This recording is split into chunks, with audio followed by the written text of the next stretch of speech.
comienza el principio del fin del aborto.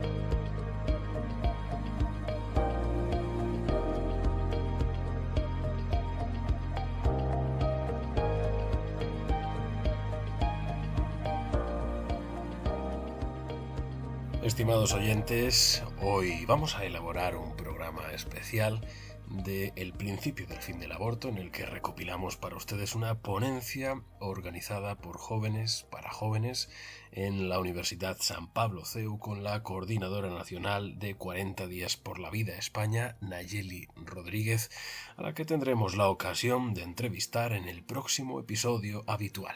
Esta charla, de aproximadamente media hora de duración, tuvo por título El combate espiritual en 40 días por la vida, y procedemos a radiarla a continuación.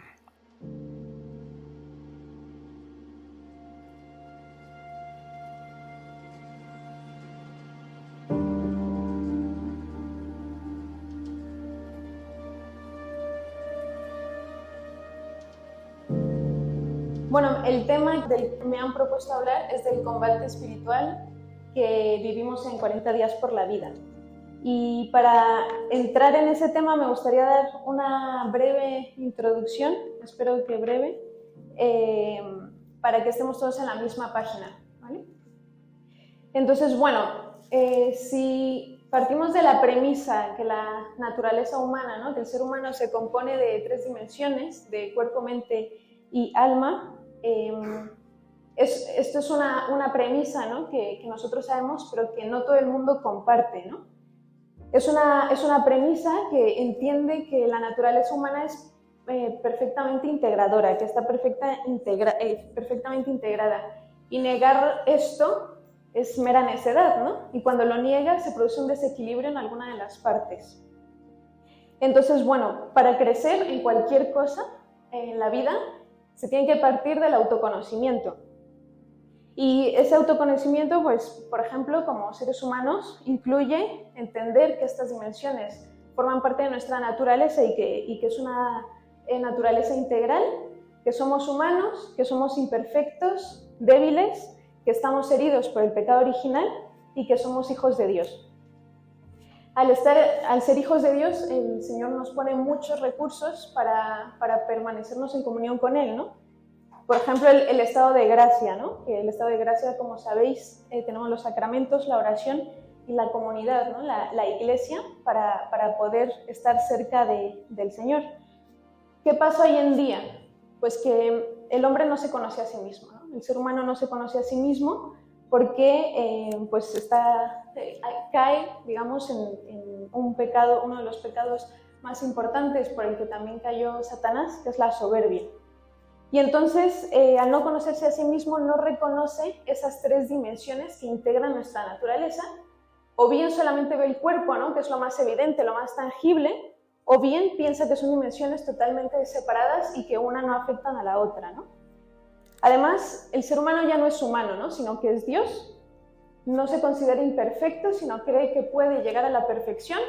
Por ejemplo, vemos las corrientes transhumanistas, ¿no?, que precisamente piensa, ¿no?, que el hombre se pueda construir a sí mismo, aunque es una incoherencia enorme, ¿no?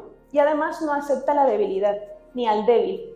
Y tenemos, por ejemplo, ejemplos claros con la eugenesia, con el aborto, con la eutanasia. Tampoco entiende el pecado, niega que exista un pecado, porque la moral o la conciencia los considera mera represión, y tampoco, evidentemente, se considera hijo de Dios, ¿no?, sino que piensa que es Dios. Yo construyo la realidad, yo construyo la verdad, y esto al final es lo que nos está ofreciendo el mundo. Lo vemos todos los días con la bandera de la libertad. Lo vemos todos los días con la ideología de género, ¿no? Cada vez más. Pero la verdad es que no hay más tonto que el que se engaña a sí mismo. Y la verdad es que Satanás, al final, que es el príncipe de este mundo y que también es el padre de la mentira, lo que nos ofrece en este mundo es un espejismo, ¿no? Y con este espejismo nos hace creer que con este estilo de vida, que muchas veces cae en el hedonismo, es una aparente felicidad. ¿Qué pasa? Que cuando entregas toda tu vida y entregas todo tu ser a ese hedonismo, creyendo que ahí lo tienes todo, hay un momento en el que encuentras que solamente hay vacío. Y entonces es cuando caes al abismo, ¿no? Cuando te das cuenta que ahí no está la felicidad, pues te encuentras con datos muy, muy tristes, ¿no? Por ejemplo, el hecho de que el suicidio es la primera causa externa de mortalidad hoy en día entre los jóvenes, que ya ha superado los accidentes de tráfico, ¿no? Y eso no deja de ser alarmante. Entonces, bueno, la realidad es que todo esto que el mundo nos ofrece, ¿no? De alguna manera, nos estamos autoengañando, y sobre todo también, pues parte, yo creo, de ese desconocimiento, ¿no? O de ese no querer reconocer nuestra naturaleza. Entonces, bueno, yo quiero recalcar algunas de las verdades evidentes, ¿no? que a veces se olvidan. Para empezar, esa verdad no se puede entender sin humildad, ¿no? Para empezar, nosotros no hemos creado este mundo y tampoco, por tanto, podemos crearnos a nosotros mismos. Todo lo que nosotros creemos de crear, siempre nos va a resultar insuficiente simplemente por el hecho de que lo hemos creado nosotros, ¿no? Está creado con una limitación, no nos va a llenar nunca. Y además, yo tengo la firme convicción de que estamos llamados para algo mucho más grande que nosotros mismos. No somos un experimento, somos hijos de Dios. Cristo murió por ti, por cada uno de vosotros, y luego resucitó. ¿Y esto qué significa? Para empezar, que a ti te ama con locura, y además que tu corazón está llamado para responder a esa llamada de amor, con una entrega total, como la que Él nos dio, ¿no? Estamos llamados para amar. Y solamente esto nos llena, solamente esto puede dar sentido a nuestra vida, si no nos vamos a estar topando una y otra vez con falsas realidades. Cada vez que intentemos buscar fuera, lo único que vamos a encontrar es mediocridad, y no estamos llamados para la mediocridad porque somos hijos de Dios, que no se nos olvide eso. Hay una frase que me gusta mucho, que es o todo o nada, y esa yo creo que tiene que ser nuestra medida para absolutamente cualquier acción que se nos ocurra, o todo o nada. Si vale la pena dar la vida por esa causa, hay que darlo todo, no sean las cosas a medias. Cristo venció la muerte por ti, y eso significa que la muerte no es el final. Para un hijo de Dios no puede ser el final, porque al final Dios, que nos ama tanto, solamente está buscando estar con nosotros, ¿no? Así que bueno, quisiera haceros la pregunta de si realmente estáis viviendo, ¿no? ¿Estáis viviendo realmente hoy en día? El aborto es lo que Monseñor Munilla consideraría un pecado de época. Un pecado de época es aquel hacia el cual la mentalidad imperante de la actualidad es ciega, ¿no? Y yo creo que el aborto es meramente un síntoma de una crisis. Y sus raíces están en ese desconocimiento humano, en ese desequilibrio, ¿no? Porque, por ejemplo, en el aborto, pues vemos que si tenemos esas tres dimensiones, mente, cuerpo y alma, en la mente pues se está negando la ciencia, porque al final la ciencia dice que la vida humana empieza desde la concepción, y se niega la lógica. Y como es tan evidente, se necesita tapar, ¿no? En la dimensión del cuerpo vivimos en una sociedad, como ya he dicho, hedonista, que pretende hacernos esclavos de nuestras apetencias, y que también nos intenta convencer de que solamente existe el cuerpo. Por eso cuando una mujer ha abortado y de repente le viene el síndrome posaborto, la sociedad no lo entiende, ¿no? Porque dicen, pero si no lo has visto, si no existe, eso no ha pasado, ¿no? No entiende que tengan ese sufrimiento y ese dolor, ¿no? Y además en la dimensión del alma, pues al haber eliminado los valores, la moral, se considera que todo es relativo y que no hay nada malo, ¿no? Entonces, bueno, yo creo que hoy en día es bastante evidente que vivimos en una sociedad que está enferma y que por lo tanto tiene un montón de personas pues con el corazón enfermo, ¿no? Y por eso, al final el corazón solamente lo puede cambiar Dios, ¿no? Solamente Dios cambia los corazones. Yo creo que un ejemplo muy claro es, por ejemplo, los casos de conversión, ¿no? Tú le puedes decir a una persona todos los argumentos del mundo, le puedes presentar la evidencia, se la puedes poner enfrente, pero si no ha tenido un encuentro real con Cristo, no se va a convertir, por mucho que quieras, ¿no? O sea, un poco tenemos que hacer nosotros con respecto a eso. Y yo creo que así funciona el tema del aborto. Hay gente a la que sí puedes convencer con lógica, pero por lo menos la mayoría de la gente a la que yo me he encontrado, con la que he debatido sobre el tema del aborto, hay un punto en el que los dejas sin argumentos y te dicen, bueno, sí, pero es que yo abortaría igual, ¿no? Y les da igual la evidencia de que sea un ser humano, de que estés matando a una persona, ¿no? Y no es porque sean malas personas, sino porque son ciegas, ¿no? Es un pecado de época y porque necesitan esa transformación del corazón que muchas veces es tan complicada. Por eso creo, puesto que hay que cambiar los corazones, y los corazones los cambia Dios, no podemos olvidar la oración en la lucha pro vida. Hay muchas iniciativas que abordan el tema pro vida desde diferentes ángulos. Y yo creo que cada una de ellas es necesaria, ¿no? Que todo suma. Y al final hay tantos dones como personas. Dios nos ha dado un don a cada uno muy especial y ojalá pudiéramos poner ese don a su servicio para defender la vida de los inocentes, ¿no? Pero no podemos dejar al margen la oración, porque es lo básico, ¿no? Así que 40 días por la vida precisamente se basa en la oración, es su foco al final.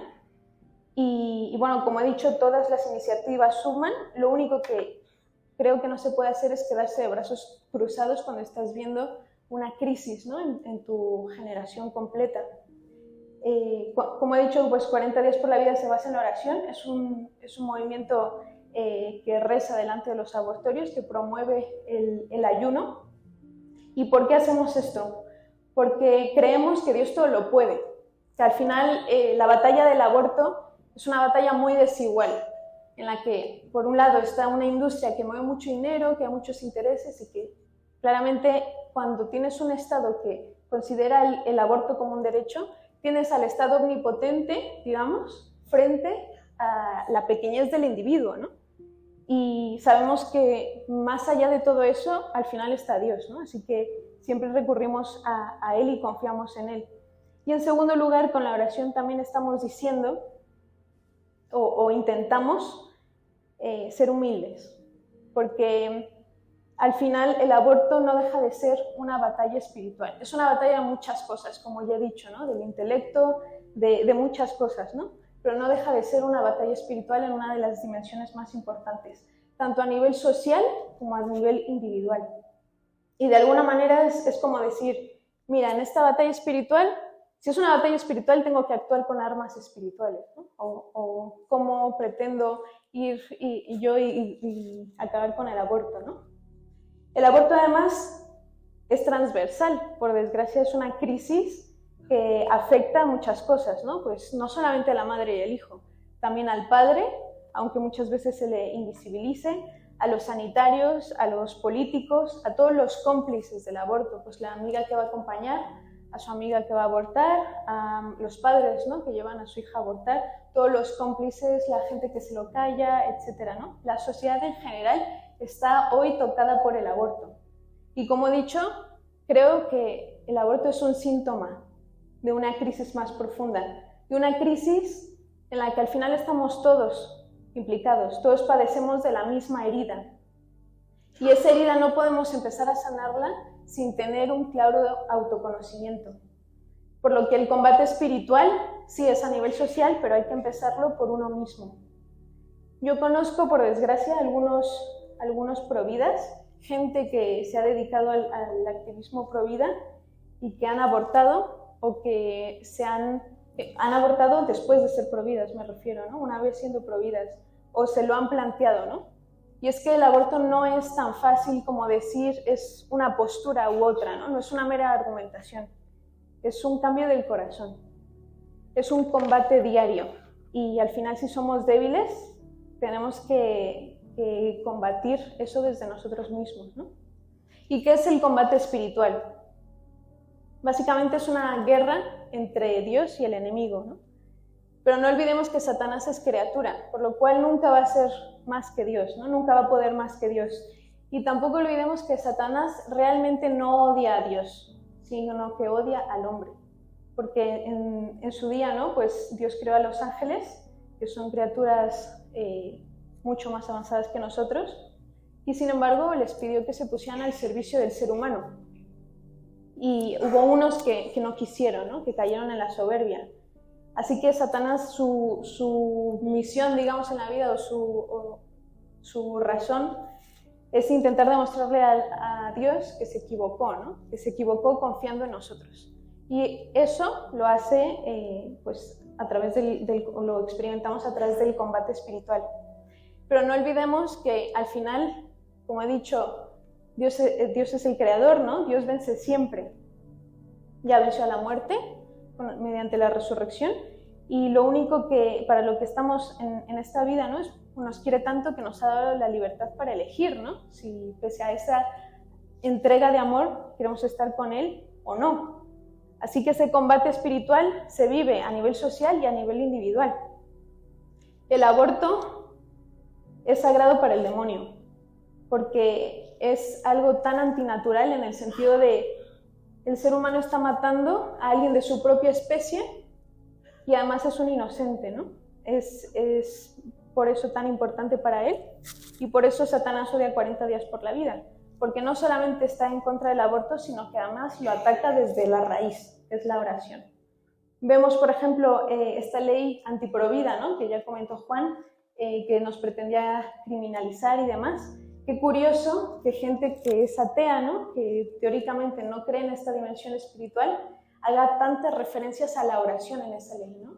Y es que claramente está enfurecido, ¿no? El demonio.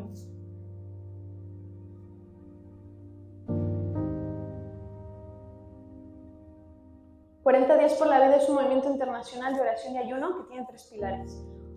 Oración y ayuno, presencia pacífica delante de los abortorios y alcance comunitario.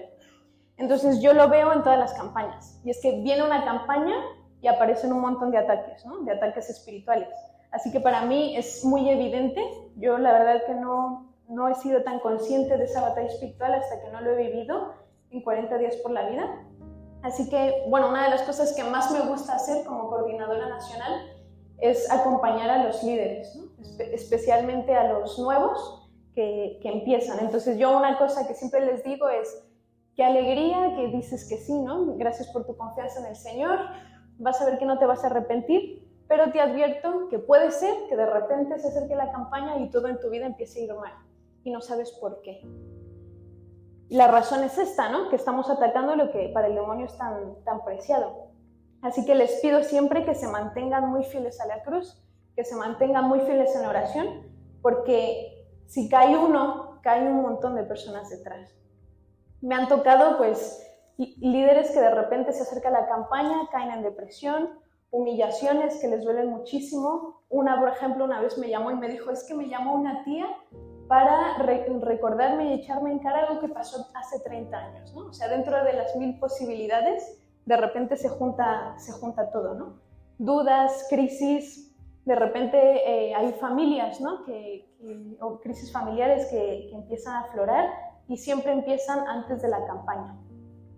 Yo misma lo viví cuando empecé a coordinar, así que por eso pues me gusta que al final el sufrimiento que yo viví en su día sirva para algo, ¿no? Para intentar guiar en estos momentos. Así que bueno, las tentaciones en el combate espiritual las vivimos todo el tiempo, en 40 días por la vida, y a diferentes niveles, ¿no?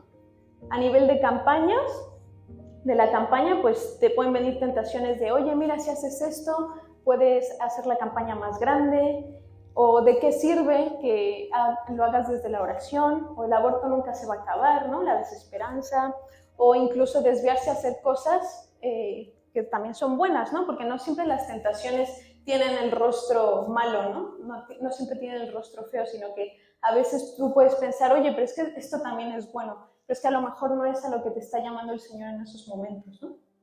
Tentaciones a nivel de ciudad, pues a querer ir por libre, ¿no? A sensacionalismos, ¿no? Siempre intentamos cuidar mucho la información de los testimonios, ¿no? De vidas salvadas o de lo que sea, y una tentación puede ser el sensacionalismo, ¿no? A nivel de líderes, pues el combate personal, ¿no? La sedia, ¿no? La desesperanza, la motivación o vivir una vida incoherente o querer protagonismo, ¿no? O incluso pues otros obstáculos externos que pueden aparecer. A nivel de vigilia, porque nosotros tenemos como el equipo de vigilia, ¿no? Que es como el coordinador y sus capitanes, puede haber miedo, desconfianza en Dios o creer que todo depende de ti, ¿no? O incluso a nivel orantes, ¿no? Las personas que simplemente se apuntan para ir a rezar pueden tener tentaciones de querer juzgar a la madre que está yendo a abortar o de querer responder al vecino que pasa a insultarte, ¿no? Las tentaciones las tenemos todo el tiempo, todo el día, ¿no? Y es que nadie está exento de ser tentado, pero solamente la voluntad peca. Simplemente por ser tentado no significa que estés pecando, ¿no? Por eso es tan importante intentar alinearte con la voluntad de Dios. Y eso significa que es un camino difícil, que es un camino de cruz, pero también por eso 40 días por la vida pretende ser esa doble evangelización. No solamente ser testimonio para las personas que van a abortar o para las que están alejadas de Dios, sino una conversión para el propio organizador, ¿no? O el propio orante que está allí. Y por eso el discernimiento es clave. Al final yo creo que en ese discernimiento, pues Jesús es el Rey eterno, ¿no? O yo por lo menos lo veo así. Si tenemos una batalla espiritual, para mí Jesús es mi Rey y yo me considero un soldado a su servicio, ¿no? Un soldado a su servicio por amor, porque he tenido ese encuentro con Él, ¿no? Me considero soldado de Cristo y por eso intento, en la medida de lo posible, seguir su voluntad y no la mía, ¿no? Y a veces las decisiones son difíciles, ¿no? Pero creo que San Ignacio de Loyola nos dio una clave, ¿no? Que es el en tanto en cuanto, ¿no? Así que para mí es una brújula muy, muy útil, ¿no? Tengo una duda, no sé qué hacer con esto, pues en tanto en cuanto sirva para mayor gloria de Dios, ¿no? Así que bueno, la batalla espiritual es día a día, es elegir al Señor día a día, y al ser una batalla espiritual necesitamos arma y armadura para atender a la batalla, ¿no? Tenemos la oración, tenemos el ayuno, ¿no? La oración al final te lleva al silencio, ¿no? A salir de ti, que es un acto de generosidad. El ayuno, que aunque no está nada de moda, ¿no? Es renunciar a la carne, a lo que nos esclaviza, y cuanto más libre eres, más capaz eres de amar también, ¿no? Más libre, más dueño de tu voluntad. Y hay una anécdota que me gusta mucho, y es que en Valladolid, en esta última campaña, uno de los coordinadores había leído que en Estados Unidos aquellas ciudades que ponían más esfuerzo en ayunar tenían más rescates, ¿no? Y en esta campaña, pues él estuvo promoviendo mucho el ayuno, intentando concienciar a la gente sobre cómo ayunar, y en una ciudad tan pequeñita como Valladolid tuvieron 3 rescates en esa campaña, ¿no? Además muy, muy impactantes. Entonces esta batalla espiritual es real.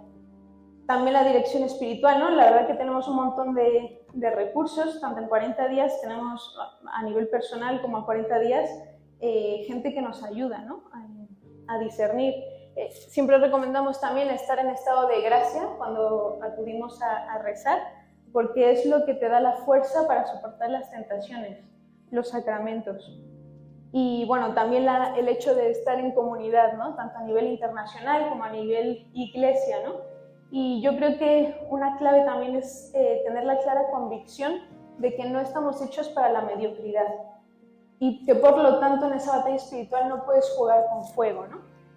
Si tienes autoconocimiento de tus debilidades, tienes que huir de cualquier situación de tentación, ¿no? Por muy tentadora que sea o por muy difícil que sea, no te fíes de ti mismo, porque la verdad es que somos muy débiles, ¿no?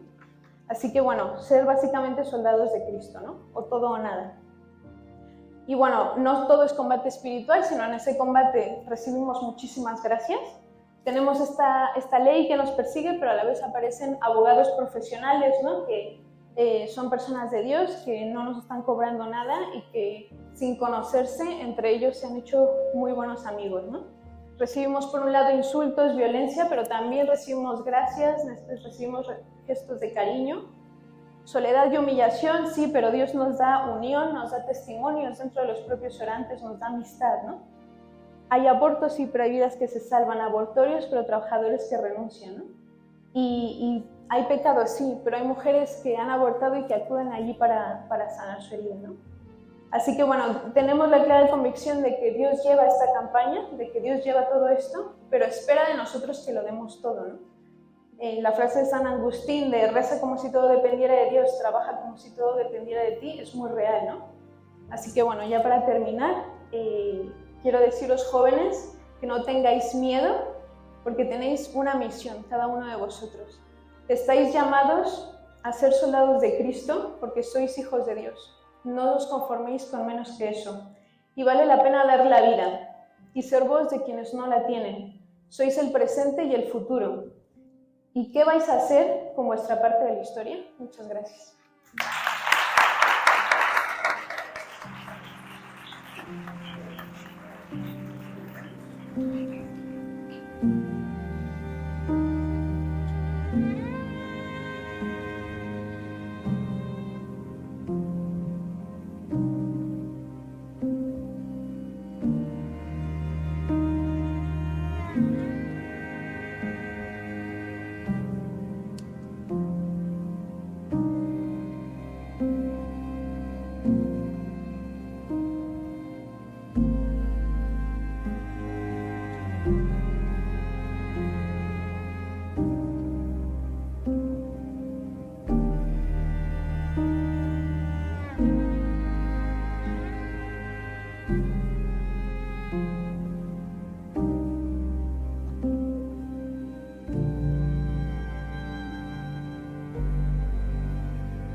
Después de escuchar íntegra la conferencia que impartió la Coordinadora Nacional de 40 Días por la Vida España, Nayeli Rodríguez, en la Universidad San Pablo CEU el pasado día 12 de enero, vamos a finalizar este programa especial del principio del fin del aborto con la canción En Camino por la Vida de Alex Zambrano y Alejandra Calderón.